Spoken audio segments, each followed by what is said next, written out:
citizens, the voters, about politics and what it can do for them. God knows that's true of my own country, Britain, where an election is taking place at the moment, and many people would regard the choices as invidious and not particularly attractive. So the arrival of Thanathorn on the scene in Thailand caused waves, not just because he's young and telegenic, because he was a man who came in with a lot of ideas about what should change. And change is always, it's not always easy to carry out, but it's vital that it's always there on the agenda. Politics is always vested interests versus people who want to change and trying to maintain the balance between them. And there's no doubt from what we saw in the election back in March that Thanathorn and the young candidates who ran for his party did excite particularly younger Thais, but not just them. There were many Thais of many generations who were looking for something new, who felt that the old parties weren't offering much, and that the military, in reforming itself, was probably going to be, in the form of Palamprachara, just more of the same. And so I think most people would argue that the arrival of this new young party was a very important new element in Thai politics and could contribute a great deal. What we've seen since an election that produced an impressive result for a party that hadn't existed for much longer than a year is immense amounts of legal pressure being put on Thanathorn and on his party, and their role being a great deal more difficult than it might have been.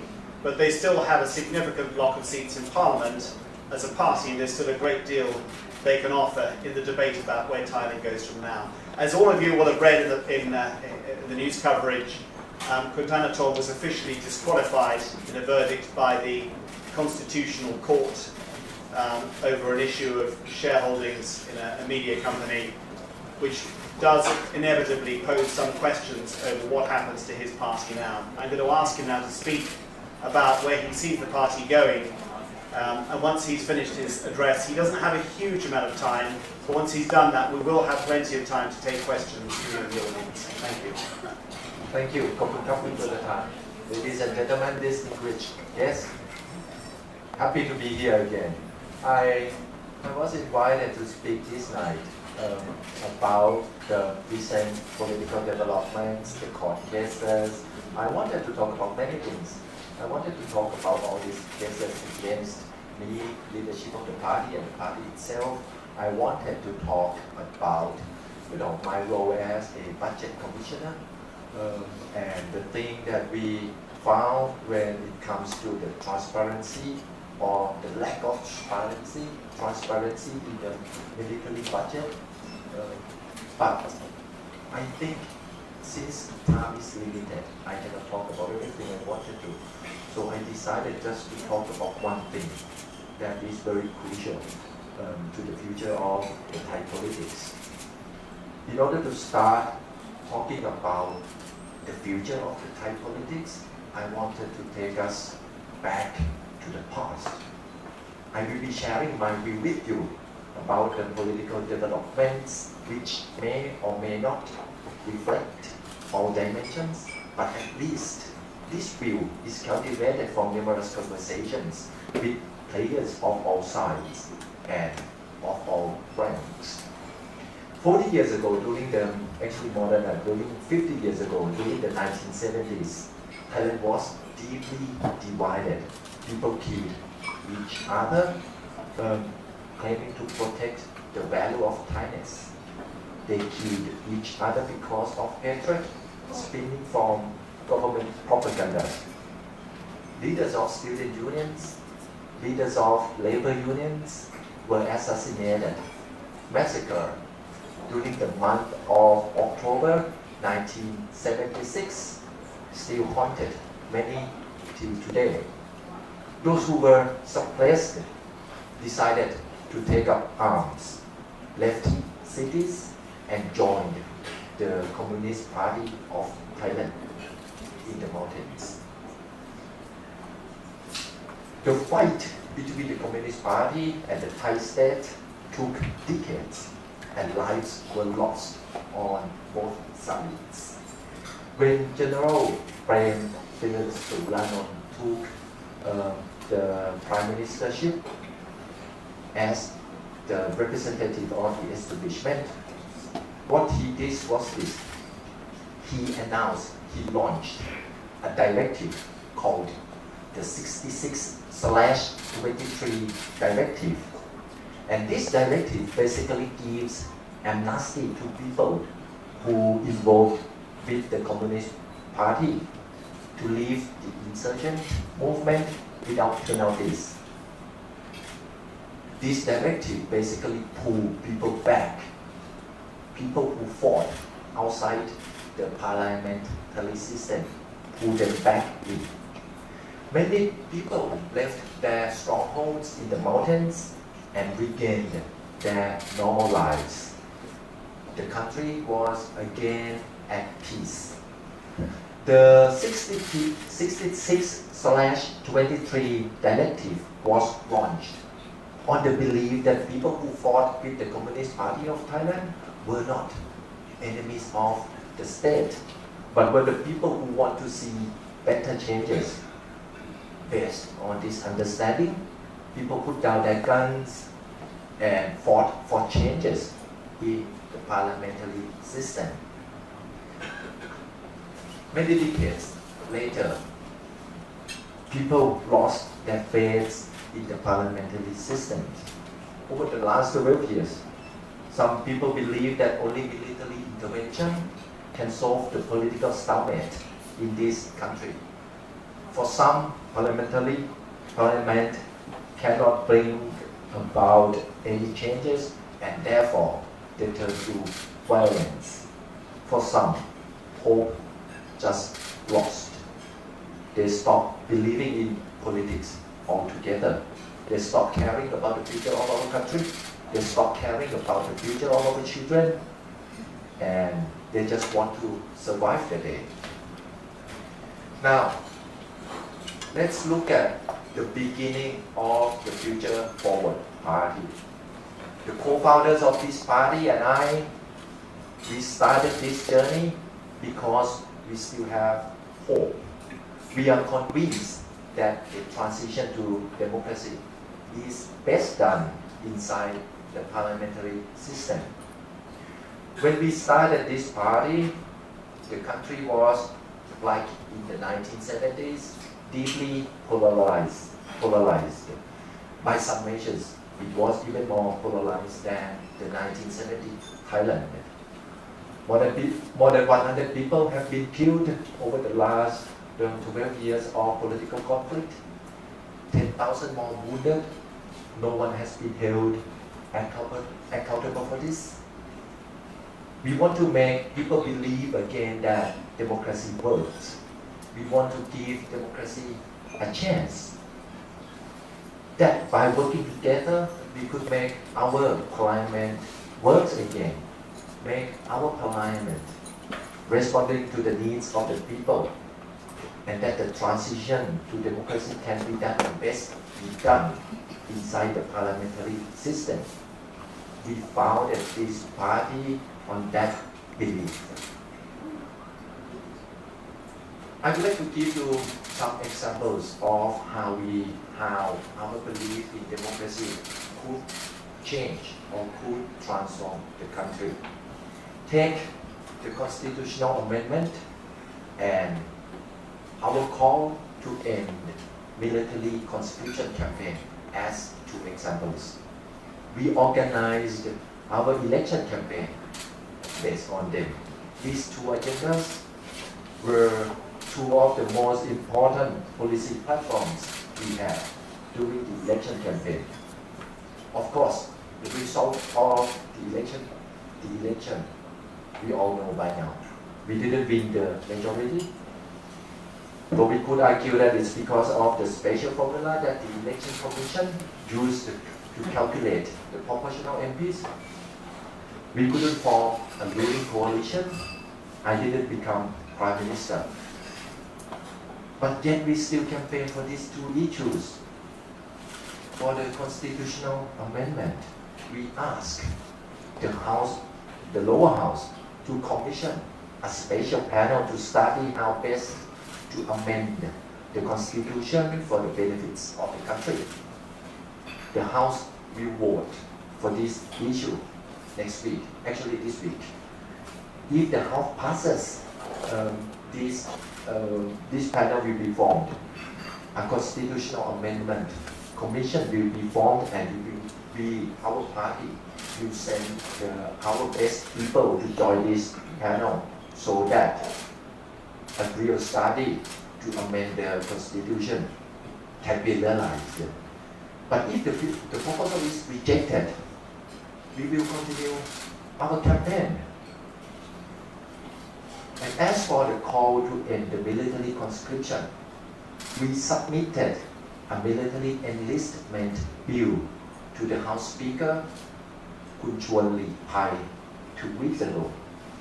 The bill is to be passed. If the bill is to be passed, it would require 251 votes from the House of 500 in 3 readings or in 3 steps of vote of approval. We have only 80 seats in the parliament. So in order to have this bill passed, we have to gain support from other political parties. So this is not easy, but it's peaceful. If we fail, that means we haven't done enough to convince the people. We haven't done enough to convince the public. We haven't done enough to convince the leaders of other political parties. That means our best efforts wasn't good enough, and that we have to do it better. So we will continue to campaign, and we will continue to campaign harder. It would take years to deliver these changes. It would take decades to make our policy a reality. Democracy, ladies and gentlemen, is a slow process, but it's peaceful. There's debate there, there's conversation there, there's dialogue there, there's people participation there. And this is how democracy works. After 262 days since the founding of the party, we have altogether 28 cases now. Some of these are in the hands of the police, some of these are at the office of the Attorney General, some of these is under the control of the Constitutional Court, some of these cases are with the Election Commission office. We can see it clearly that the attempt to stop us is real. We can see clearly that the effort to dissolve our party is real, is tangible. And the ruling to dissolve our political party, according to some source, might be as early as mid of December, before the festive season arrives. Of course, I know that you want to hear about the detail of these cases,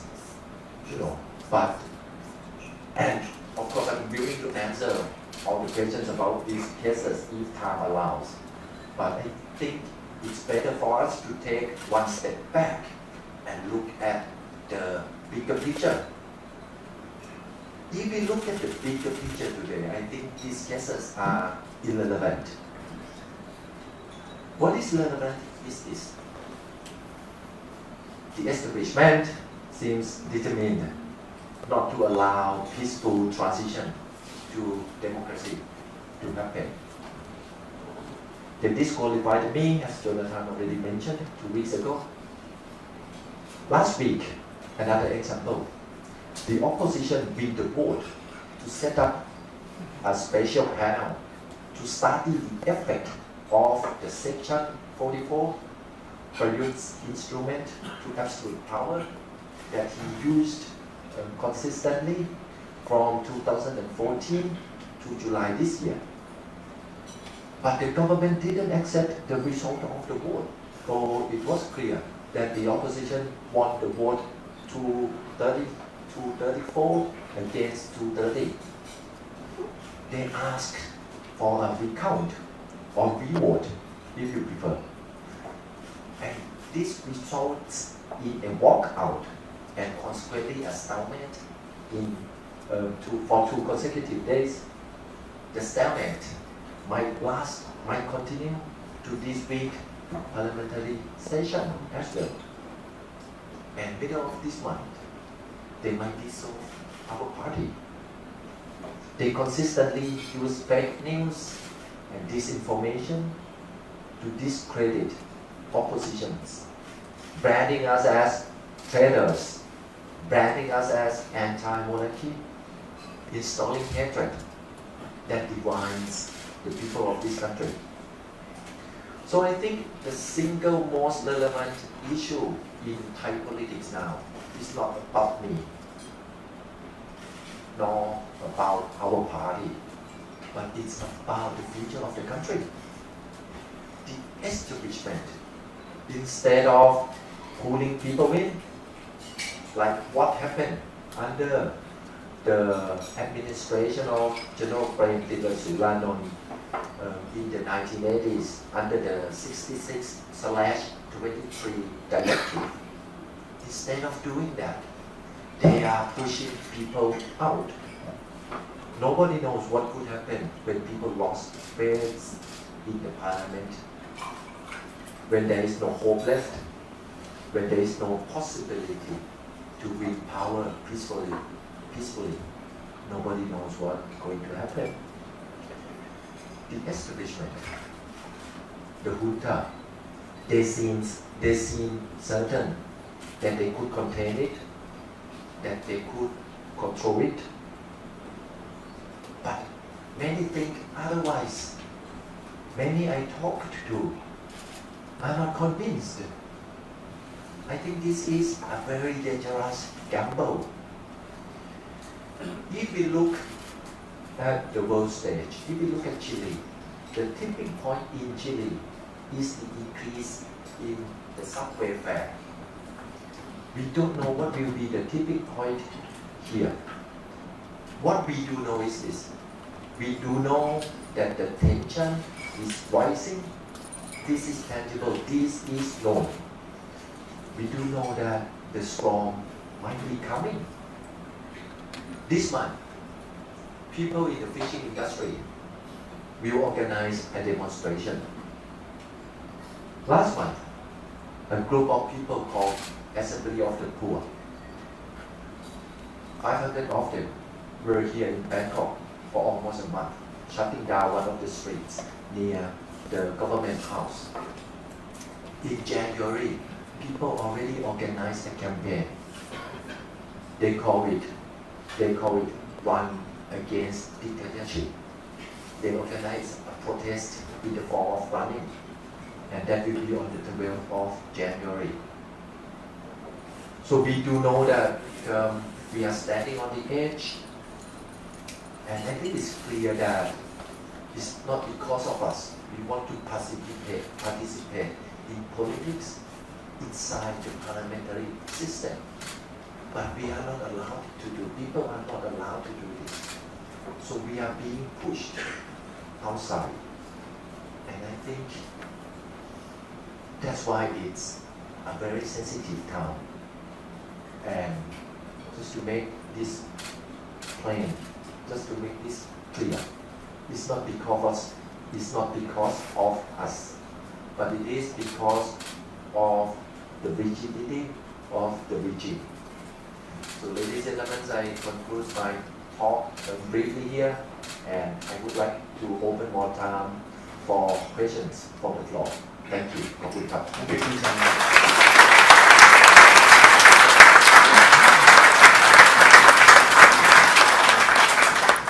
The floor is open for questions. There should be a microphone somewhere there, and I think Tana's about to make sure it's visible. If possible, I'd like to prioritise working journalists who've got questions to ask to come forward first. And identify yourselves, please, when you do. From Thanathorn, if you don't mind, I'm going to exploit the privileged position I have here just to throw one obvious question, which I think many other people would have, is that given the power of the military and their position, some would say that prioritising reform of the military, conscription issues they care about, perhaps provoked them? I mean, could you not find a way to reassure the military and find other issues to start with first, rather than making it very clear that they were your target?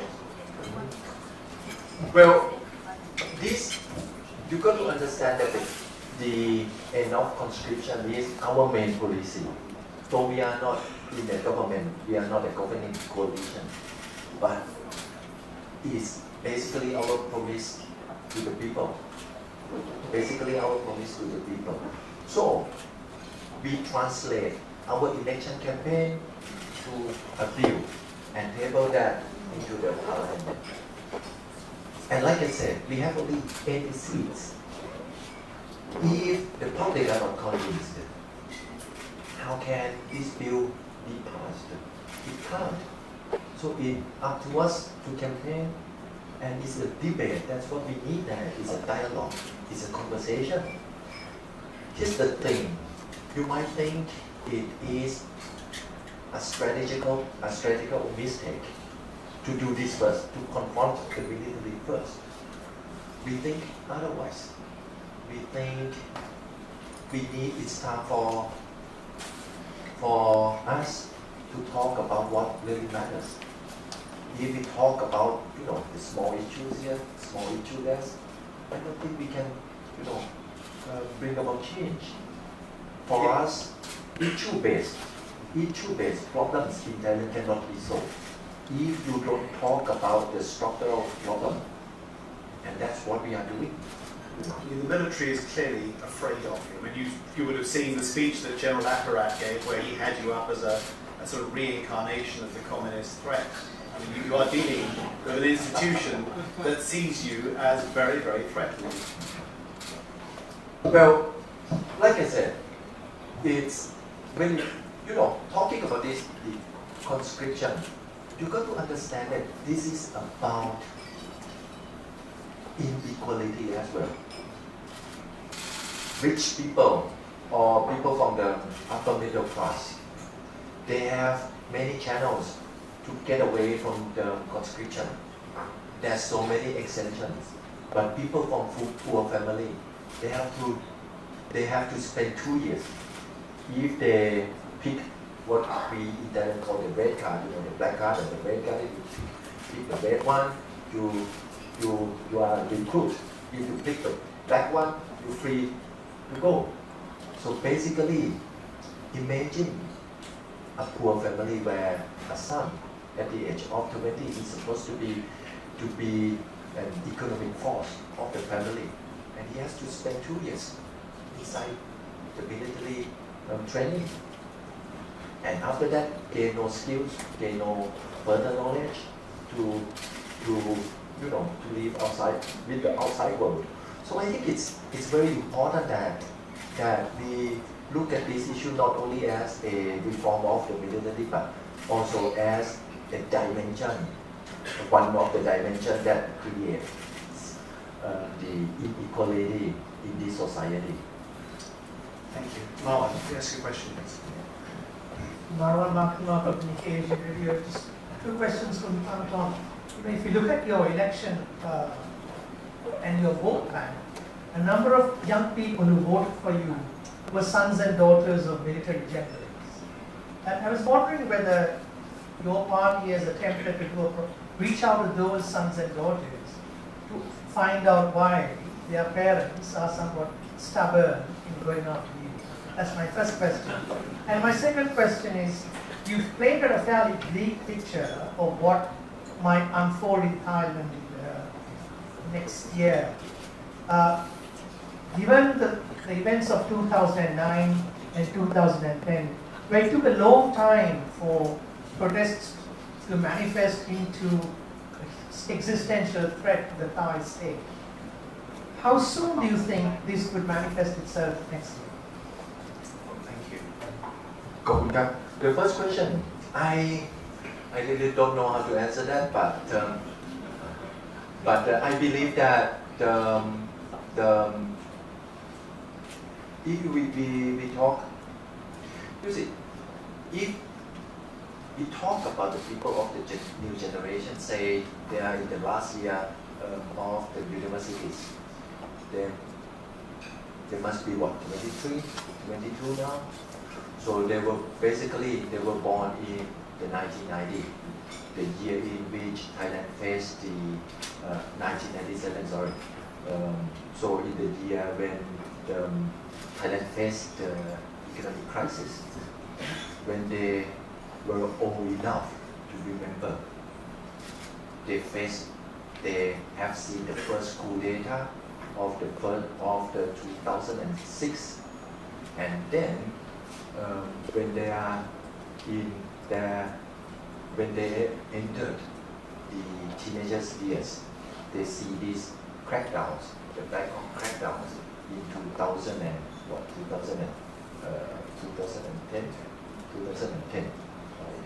And then when in 2014, when they entered the university, they see this second coup d'etat.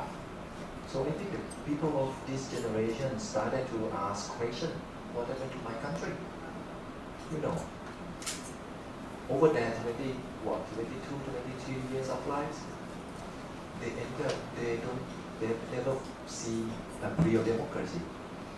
You know, so for some, they start asking questions, and thanks to technology, they can see, they can learn by themselves of what has happened over the last 30 years.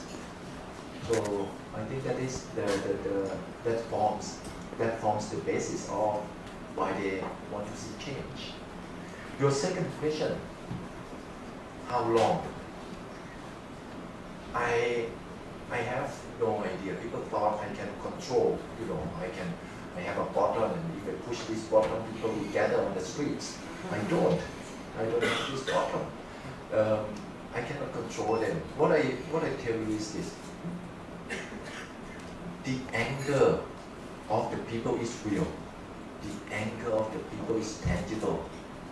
If you want to know, walk the market with me. Any markets in Thailand, I mean, not supermarkets in central department store, but you know, the actual markets on the streets.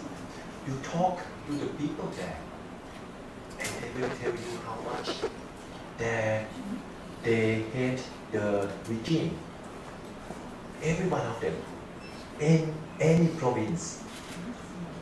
So I think it really depends. And if you look what happened over the last 2 months in the parliament, people were just, it's just the frustration is not going down. It's, every day it keeps accumulating. Every day it keeps rising.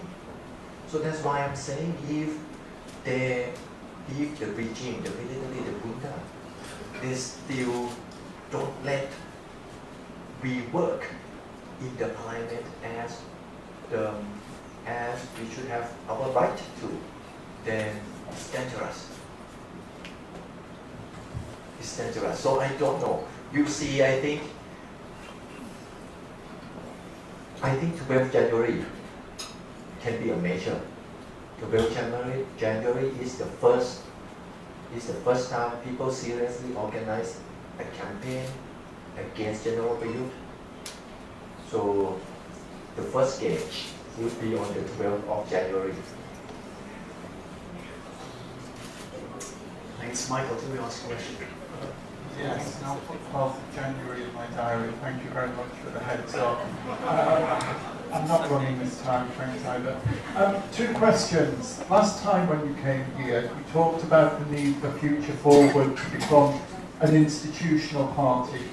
I agree with you. Institutional parties are some ways the way forward. UMNO in Malaysia is particularly good, if limited example of this. But you now seem to be saying it's all over for Future Forward. The question is, do you expect them to take you out, to abolish, do what they will with Future Forward in the next court rulings? According to some source, they said that there might be the court verdict might come out in the middle of January to dissolve the party. I'm not convinced, but there is some saying, there's a rumor. So I really don't know if this is true or not. Maybe Kunanan knows better. What I do know is this, we are not giving up. What I do know is this, we are not giving up. We will continue to build this party, a mass party, and we will continue to build this party, an institution. We know that 500 something days from the beginning of the journey, we are far from perfect. We made so many mistakes, strategically and operationally. We made so many mistakes. We were sometimes too bold, sometimes too naive in some matters, but I think it's normal in a newly formed party with the leaders of the party. None of us have political background before, so I think it's normal to make mistake, and we are learning from our mistakes.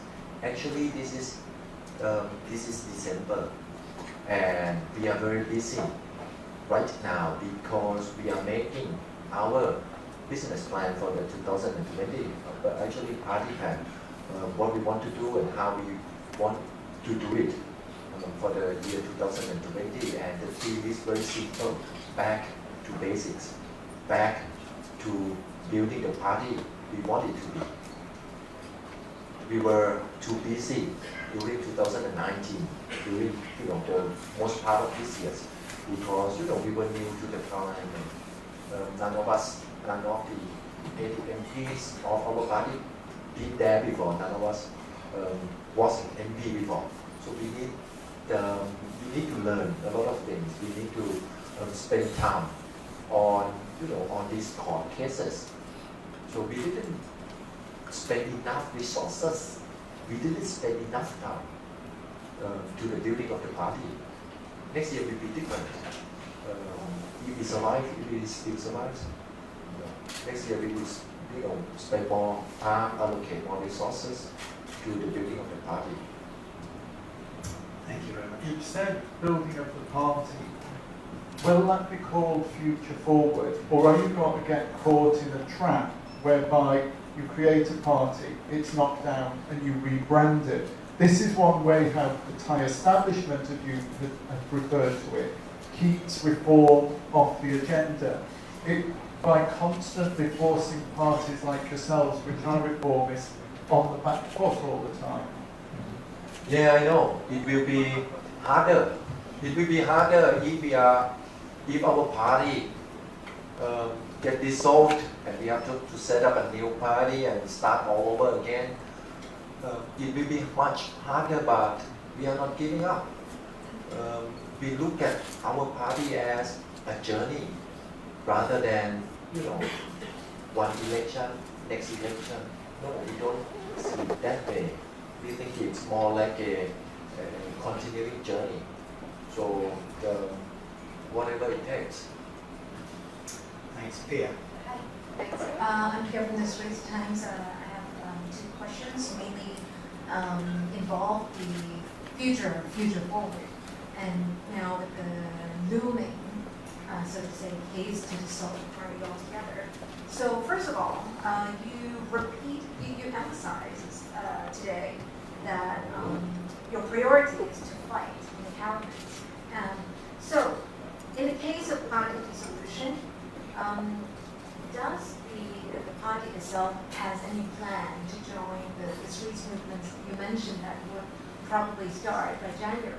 This is the first question, and the second question is, of course, if the party is dissolved, the MPs in the Future Forward Party can still look for new parties as their new homes in the parliament.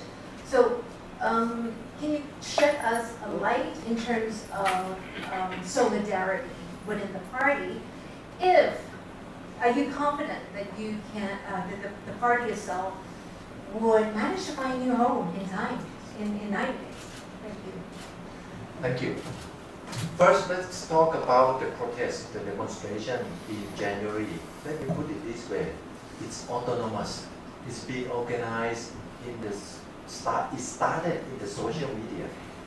It's being organized on an electronic platform. So I think this time it will be special. We really don't know how many people will buy this campaign. We really don't know how many people will join. But let me make it clear, we are not behind it. It's autonomous. It's sprung from the anger of the people. So let's see what's gonna happen. The second is our solidarity of our MPs. Again, I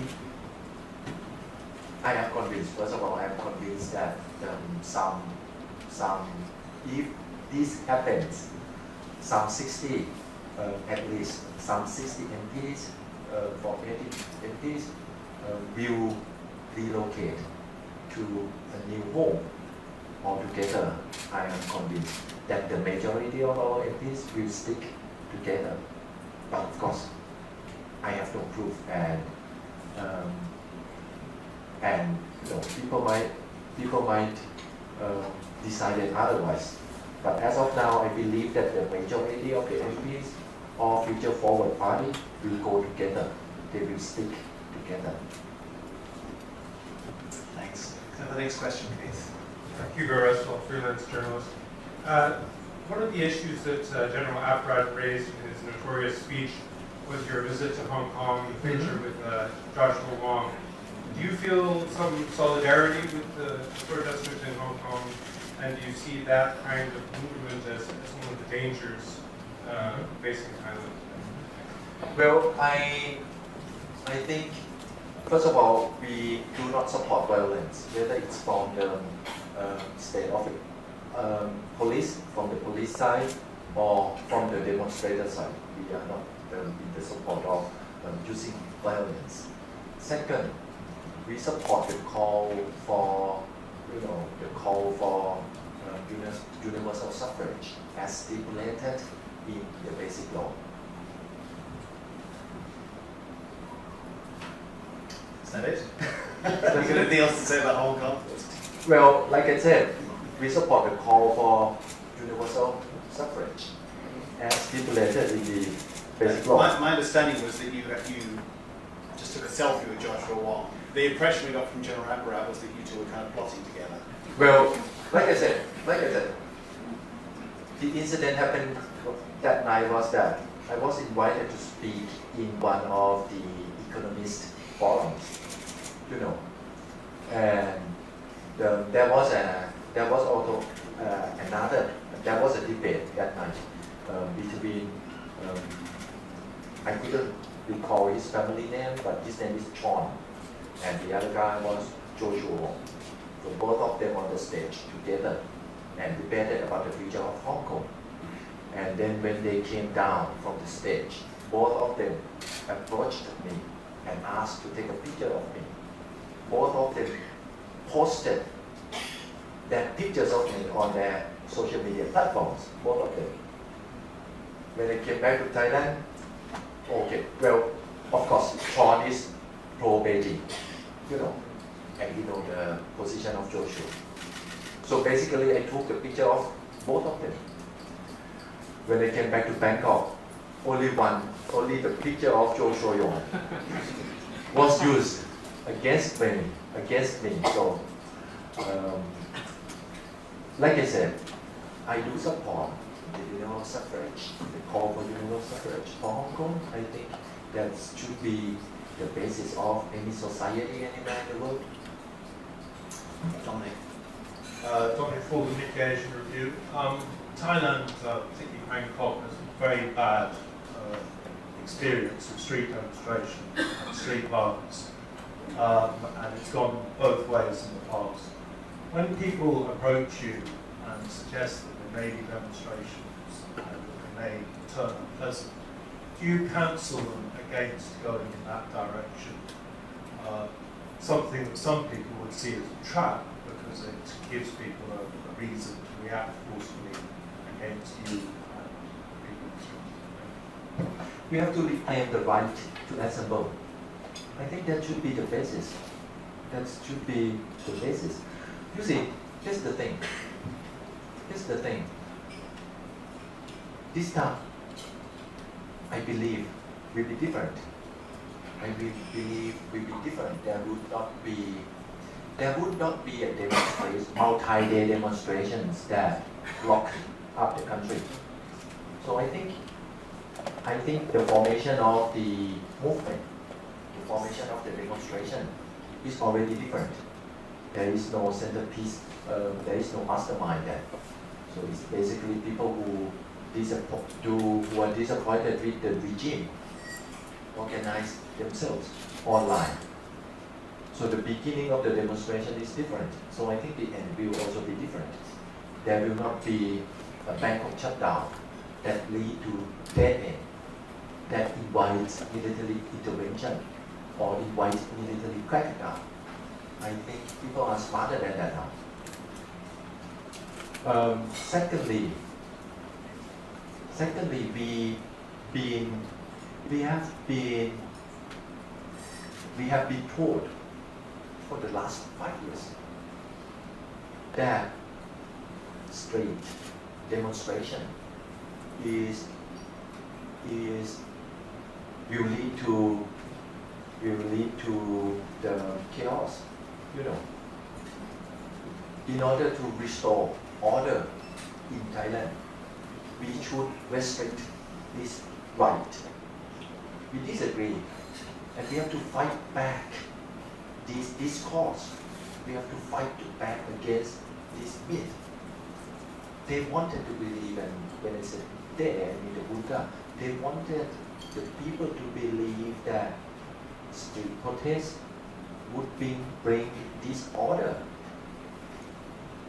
But we said street protest.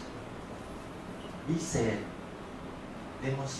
demonstration in public spaces are the basic right. You know, people need space, and when other spaces are exhausted, you know,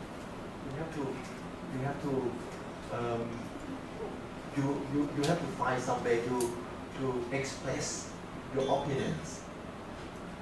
So I think we have to fight not only in physical space, but we have to also fight in this rhetorical space as well. Thank you very much. Next question, please. Thanathorn Juangroongruangkit, former journalist and vivid democracy supporter. Hopefully you will make it next year. But what is your plan B if your party is dissolved? And also, you think the Thais is ready to fight for their democracy? And of course, you know, I mean, my family has been in politics for 30 years, and we have, you know, repeated coups. You know, my father was minister when General Chachai was, you know, has a coup against him by Kunapirat's dad.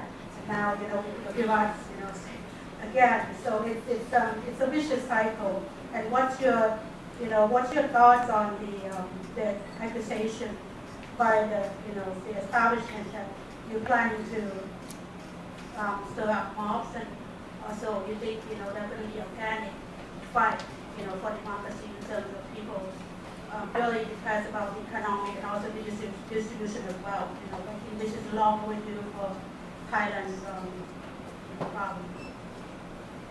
Well, I don't know.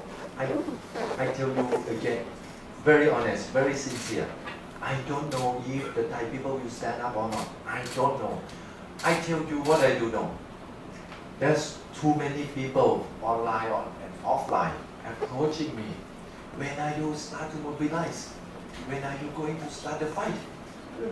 Many people were asking me that, some even tease, on the online world that they need tear gas. It's time for tear gas. Their body needs tear gas. People approach me, and I'm basically the one who said, hold on. Hold on. I'm the one who said, hold on. All roads, all options are not exhausted yet. Let us try it peacefully. Let us try to bring a democratic Thailand back peacefully through the parliamentary system. Let us try. So I'm actually the one who's, telling them, hold on. So I really don't know. But this time it's organic. What I can tell you is organic. So let's see. The second, we talk about the various coup d'etats that has happened in the past 87 years.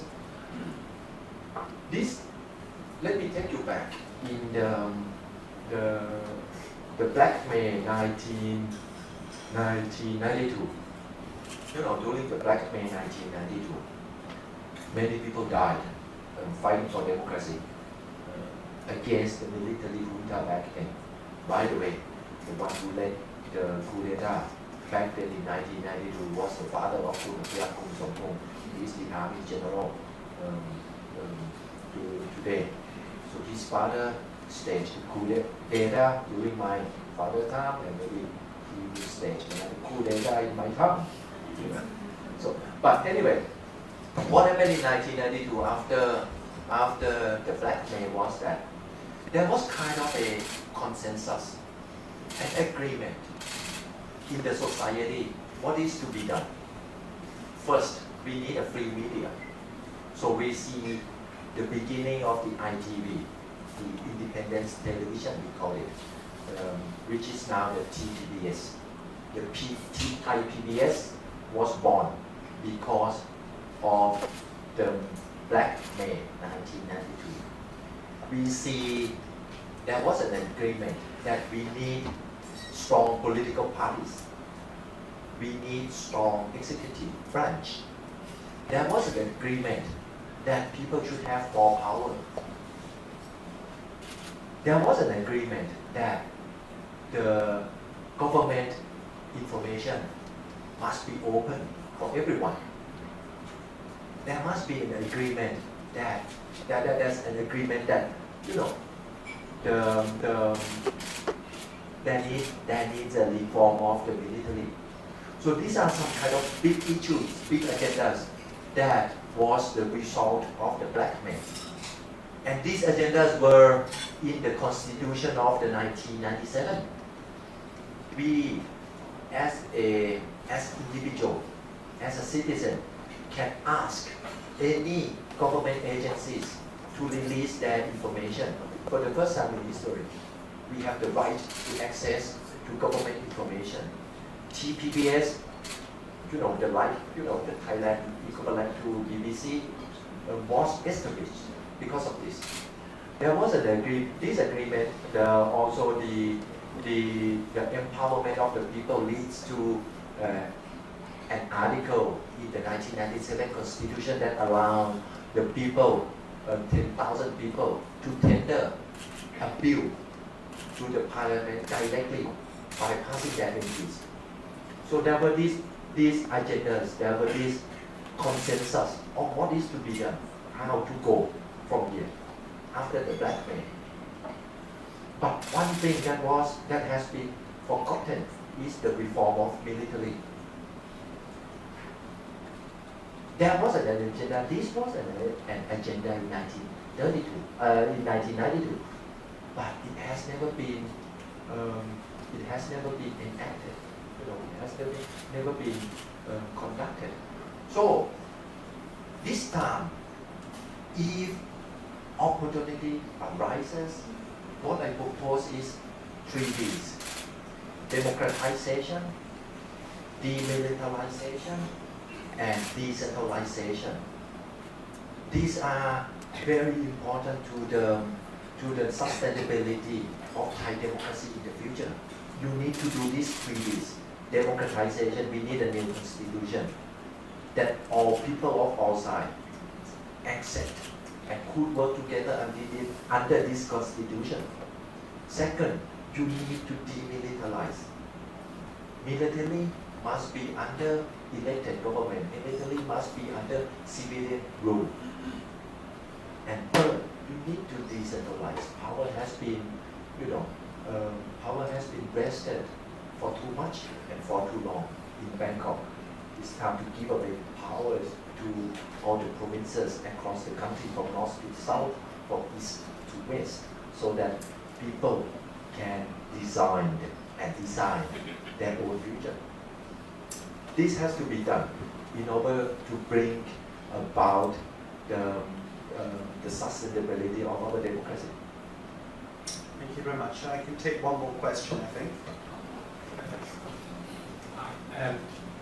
Yusuf Abud, I'm a stock analyst. Part of your one of your party policy is to fight oligopolies. Can you please let us know a little bit more details and what you're planning to do on that front? Okay. Especially that oligopolies are the source of inequality in this country and the point we're fighting. So I agree with Jonathan, instead of fighting the military, why you don't go and target these oligopolies? And I'm not talking about the PTT or AOT group, but the private oligopolies. Okay? This year, we sent 3 bills to the parliament. The first bill was the elimination of the NCPO orders, 27 NCPO orders that suppress the freedom of speech, that builds the limitation of the people to express their opinions. The second bill was the end of conscription bill. The end of conscription, and the third bill is the labor protection. The first quarter of next year, the first quarter of 2020, you will see another bill that we believe very important is the liberalization of the liquor industry. We will submit this draft bill to the House first quarter next year, and we will again campaign for it. We don't know if it's going to pass, but we think it's very symbolic. We think it's very important. Talking about oligopoly in Thailand, let me make clear about our ideas. I think big capitals, big corporations are still important to the development of the economy. You cannot develop an economy without big corporations. You need them. But the problem about big corporations in Thailand is that they are regressive. Instead of competing with the world, instead of bringing the value added from the world market back to the people, to the supply chain in this country, they accumulate their capitals, accumulate their wealth by limiting the opportunities of the small and medium enterprises. And I think that is wrong. You know, the function of big capital is to lead the supply chain and compete with the world. You need to innovate. You need to be more productive in order to compete with the world. And I think that is the function of big corporations.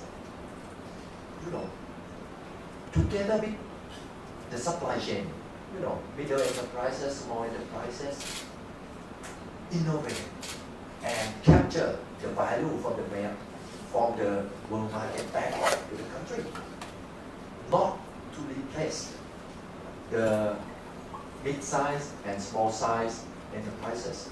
That's what we want to change. And first, we want to do it in the liquor industry. You will see this bill in the parliament soon. Once this bill is tabled to the parliament, I hope that I get your support.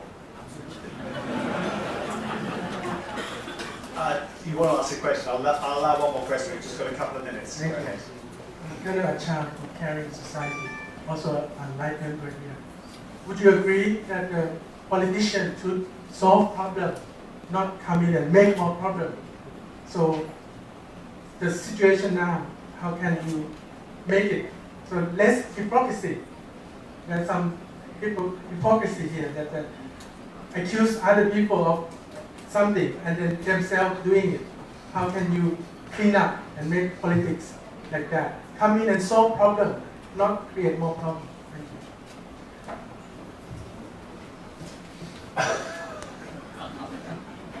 Well, I am not an expert. I'm not an expert in water management. I'm not an expert in transportation. I'm not an expert in education. So I cannot solve every problem we have in this country. I look at my role as a chain breaker. I would like to break the chains that preventing us from achieving further. I want to break the chain that's stopping us from being a better country. I think that's my role.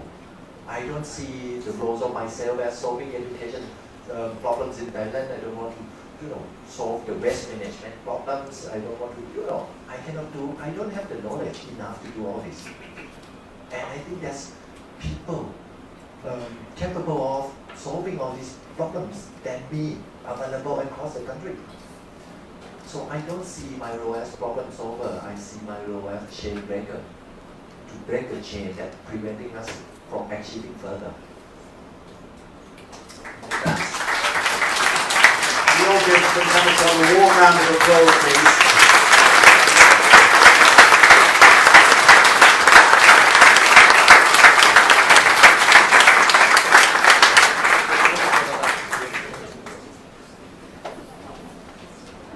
Can I remind you all, the bar is open. We have a superb selection of craft beers. Make yourselves full use of it.